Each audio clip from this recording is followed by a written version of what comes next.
You're listening now to the Real Estate Lab with Bayut. Hi everyone, and welcome back to another episode of the Real Estate Labs with Bayut.com. As it's holiday season and people are packing up and coming here to the UAE for a vacation, we thought it would be a great opportunity to bring on a specialist of holiday homes here in Dubai. I would like to welcome no other than Emma Campbell, the Director of House & House Holiday Homes. How are you, Emma? Hey, I'm good, thank you. Thanks for coming in. Thank you. How's nice life? to be here. Busy, extremely busy right now. Yeah? Yeah. It's a good thing. Yeah, it's really good. Obviously December, Christmas, New Year, it's a good time. How does a holiday home business complement a real estate business? How do you sort of work in synergy with each other? I mean, it's amazing really, because you work off one system, so you can transfer so much data and phone calls and referrals, and you know, it's like House & House Group has everything. They can service all your needs. You can buy something, then rent, whether it be long-term, short-term leasing, property management. So I think when you work with a real estate company, you know, you can really service the client, and it might, short-term leasing might not be for them now, but if they're within, you know, the company and they like the service that they previously had, we can give them a call and say, you know, would you be open to short-term leasing on your next property, for example? Yeah. So you've got that whole database which you can work through. Yeah. Yeah, it must help a lot, yeah. Oh, yeah, definitely. And sort of bringing me into my question, let's say an investor bought a property, so they have the property. Why would they go short term opposing to long term rental? What are the benefits of doing short term? Right now, flexibility. Okay. I would say. We all know that the long-term market has gone up, so they can lease annually for a very good price. However, what they're not going to have is the flexibility. So for example, you know, once I speak to landlords and investors, I would say put it on short-term leasing, because you can, if you want to sell the property, turn it around, you can very easily without a long-term tenant stuck in there. Yeah. You know, we can fluctuate the rates depending on the season and the market, whereas with a long-term tenant, obviously you're fixed in. Mm-hmm. So I just think, you know, it's also managed as well from our side, so you know that, you know, it's taken care of. I think for me, I just feel that short-term leasing is popular because of the flexibility, and it really means that the landlord can do what they want with the property when they want, as opposed to being, kind of feel like they're tied in with long-term, you know? Now, obviously with the market going up, I think long-term rental is sort of catching up on the ROI. Yeah. But would you say that short-term still has that sort of competitive edge in terms of the return on investment? It depends on the area, you know, for sure. But yeah, we used to be around 20 to 30% more than an annual lease. If you're going to ask me honestly, there'll be a lot of other companies that will still be saying that. I actually disagree. I think we're more like 10 to 20% now in this market than 20 to 30. And yeah, that's just I'm always honest with the landlords, because if not, you know, they're going to be unhappy at the end of the day. If you're promising X amount of money over an annual lease, you need to make sure that you're hitting that so that, you know, they're happy. So when a landlord gets into an agreement with a holiday home agency, I don't know if the agreements are similar across the country. Pretty similar. Yeah. If is an agreement a 12-month agreement? Yeah, 12-month agreement. What if the landlord wants to sell within that 12 months? Yeah, so we're a 3-month termination period in our contract, and probably similar in a lot of others as well. However, we do have a clause in there with selling, because obviously now a lot of landlords are looking at selling, and that's the advantage of being on short term, is that they can do those two together. I mean, look, a sale, what we do, if we know it's up for sale, obviously we won't be opening the calendar up for a whole year, because we wouldn't want to take future bookings and then have to relocate our guests. So we would open the calendar up for a limited time, make sure that we can liaise viewings in between check-in, check-out. So it has to work for everybody, but it's definitely something that works well. So Emma, in your opinion right now, what would you say are the most popular locations for holiday home investments? Wow, okay. Again, it's quite a scale from one to another. We have investors that always like to stick to the tourist areas still. So that's Marina, JBR, Palm, Downtown, DIFC, because they feel that there's always holiday makers passing through, which there is. I mean, we're super, super busy at the moment for those areas. Right. And then you've got the other areas that investors like, which services obviously expats like ourselves that move over here, which is like JVC. Okay. Dubai Hills does really well for us as well. Okay. In the apartments. Yeah. Yeah. So I guess it's a mixture on, again, what kind of the landlord wants. Yeah. Just to touch on to something you said there. So Marina, JBR, Palm would be more Holidays, tourist, tourists. And then JVC, you would say that's more sort of residential? Definitely. Yeah? I mean, okay. to be honest, half our office, when they move over here, Yeah. a lot of people, they need somewhere cost effective. They're just starting out in Dubai. They don't know where they want to live, but they know they can't spend a fortune. The market's very, very expensive at the moment. So we find a lot of people are going to JVC because, they can get themselves a brand new studio or one bed at a reasonable price. And it's actually been building up a community now, as you know, for quite a while. Yeah, I mean, they've got the mall there, they've got hotels there. What's your personal favourite listing that you have? Depends what for, really, I think. Because again, we've got some really nice villas. Okay. Located where? We have some in Dubai Hills, actually, with private pools, that are really lovely. Arabian Ranches is great for if I was a family relocating over here. And I didn't have my residency visa or my Emirates ID. As a family, we've got some really nice ones there. Okay. And then, we've got penthouses in Marina, JBR, which would be great probably for me to come on holiday with my girls and have a lovely time. So, I don't know, a mixture. As a business, obviously you have the job of advertising on behalf of the landlords and generating that interest for them. Do you have certain standards or amenities within the property which you require to have before you would actually list that property? Does it have to be upgraded to a certain standard, or would you sort of take anything on board? If you'd have asked me 5 years ago, my answer probably would have been, I'd take anything on board. Because again, you're trying to start up the business. Yeah, of course.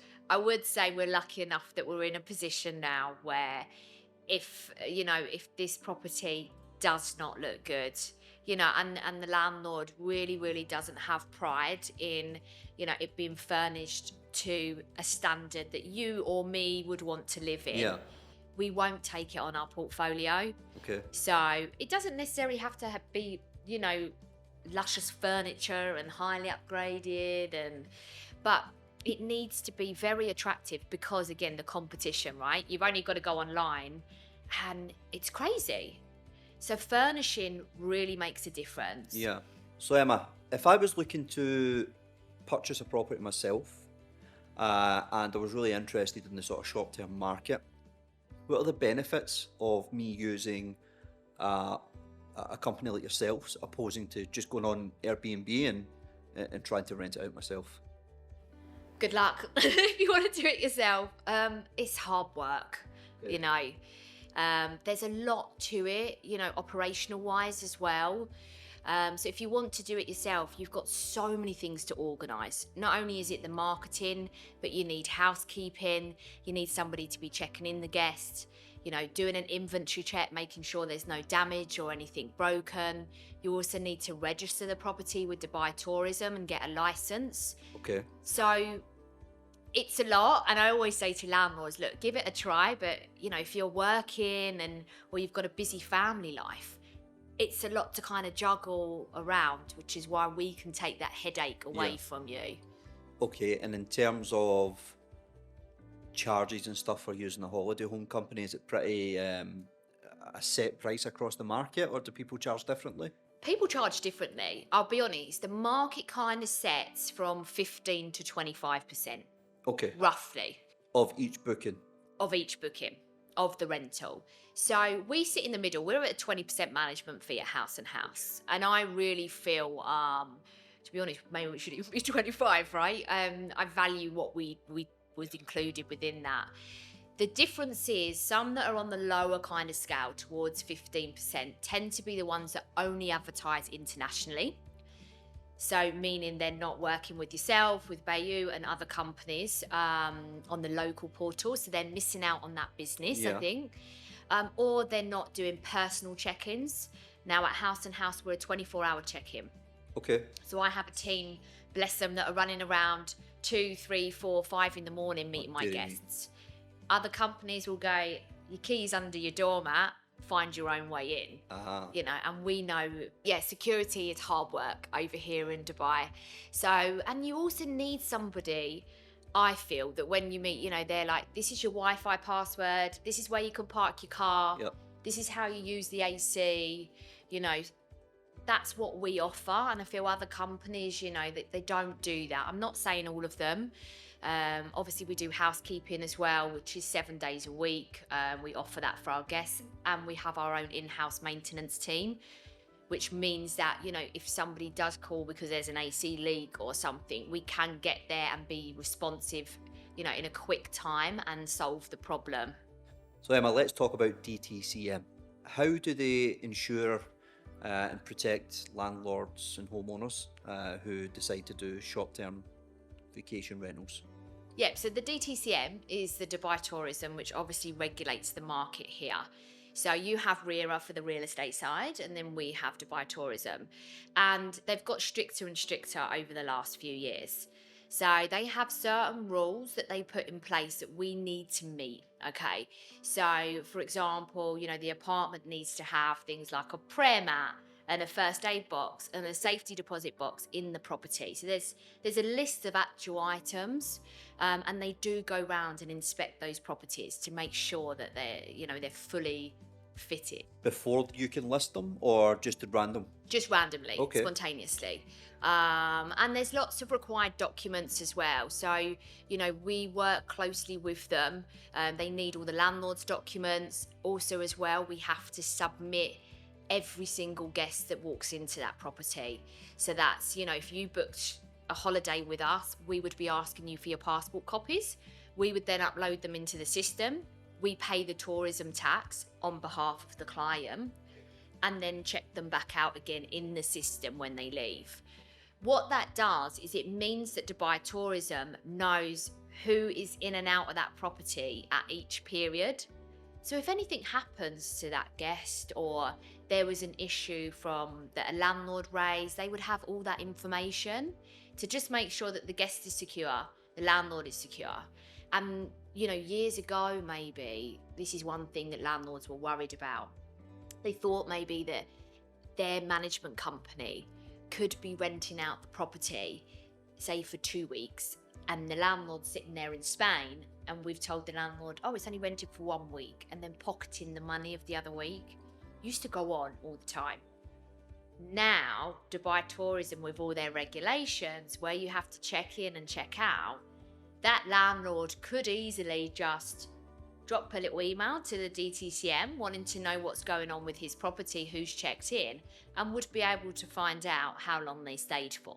So there's a lot more transparency, I think, to make landlords feel comfortable, for the guests to also feel comfortable and know that the property is looked after and registered as an official holiday home.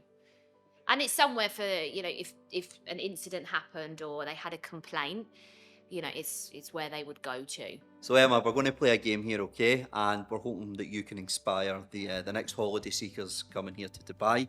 I'm going to ask you to choose one of these options, okay?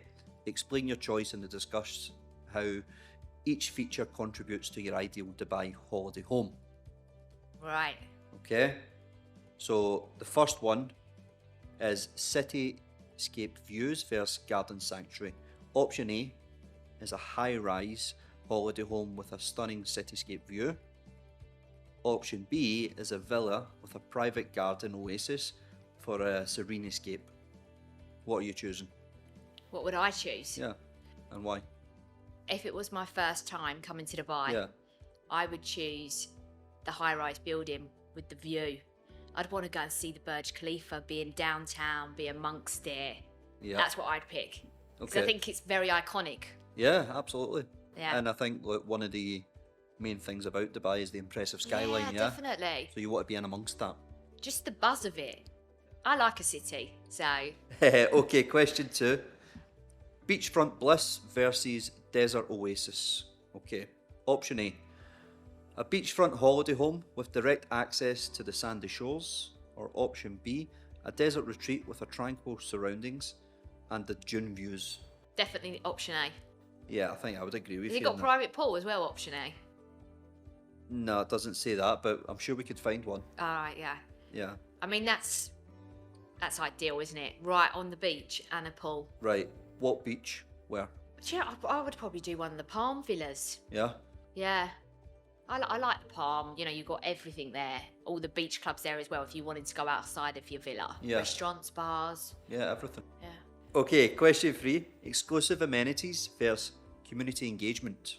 Okay. Option A. A holiday home with exclusive amenities like a private pool and spa. Or option B. A residence in a community with shared facilities and organised social Nah. events. Not for me, the shared facilities, but... I think we're learning a lot from you here, Emma. Oh God, what's that? You like to be in amongst things and at the party Yes. scene. Yeah. Whining and dining. I like the wining and dining, and then of a weekend, I'd like the beach. And yeah, no shared facilities, I guess. Right, next one. Entertainment hub. Yeah. Option A, a holiday home with a home theatre and gaming setup. I already know the answer to this one, I think. Option B, a holiday home with an outdoor entertainment space. What do you think? Entertainment space. Yes. Socialise with your friends. 100%. Barbecues. all that sort of Barbecues, thing. hosting. Yeah. Yeah. Well, Emma, thank you very much for joining us You're today. welcome. It's been good. It's been a pleasure. Thank you for everyone for tuning in. Hopefully you learned something today about the holiday home market. It's very electric at the moment. There's a lot happening, especially at this time of the year. So if you have anyone traveling here to the UAE and you need some advice or some inspiration, Emma is more than happy to look after you in any of your needs. So please reach out to her. And thank you for tuning in. You're listening now to the Real Estate Lab with Bayut.